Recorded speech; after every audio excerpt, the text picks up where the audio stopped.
Mari naikkan syukur kepada Dia. Sebab ada mujizat dalam perjamuan kudus. Sebab lewat perjamuan kudus kita menjadi satu tubuh dengan Kristus. Seperti Kristus selama Dia di muka bumi tidak pernah mengalami sakit penyakit. Maka ketika kita minum anggur dan makan tubuh Yesus, maka kita menjadi satu tubuh dengan Kristus. Maka setiap apapun sakit penyakit kita akan disembuhkan oleh Yesus hari ini. Oh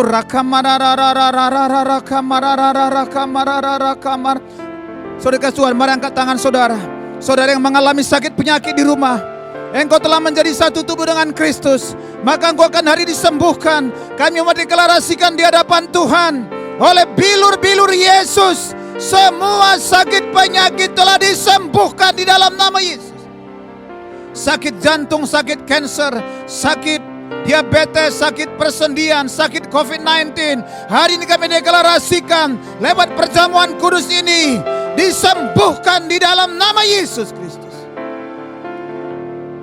Tuhan terima kasih, Tuhan terima kasih. Kami bersyukur buat kesembuhan, buat pemulihan yang dialami oleh umat-Mu hari ini. Hamba berdoa berkati semua umat-Mu hari ini. Berikan mereka kekuatan, berikan mereka penghiburan, berikan mereka sukacita dan damai sejahtera. Berkati usaha mereka, pekerjaan mereka, apapun yang mereka kerjakan, Tuhan yang membuat menjadi berhasil. Kami minta di dalam nama Yesus Kristus. Tuhan terima kasih, berkati bangsa dan negara kami, berkati Indonesia.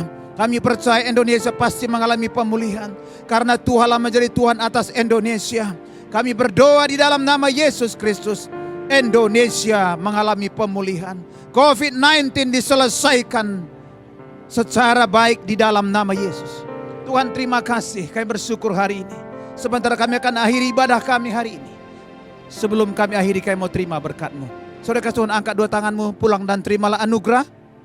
Biar segala berkat yang terbaik dari Allah Bapa di sorga, berkat yang terbaik dari Tuhan Yesus Kristus, berkat yang terbaik dari Allah Roh Kudus menyertai kita mulai hari ini, bahkan sampai selama-lamanya. Kita yang percaya diberkati Tuhan katakan sama-sama, amin. Thank you for joining us online. Kami percaya Anda diberkati dengan setiap pesan-pesan Tuhan hari ini. Sampai berjumpa kembali minggu depan di dalam ibadah online berikutnya. Tuhan Yesus memberkati.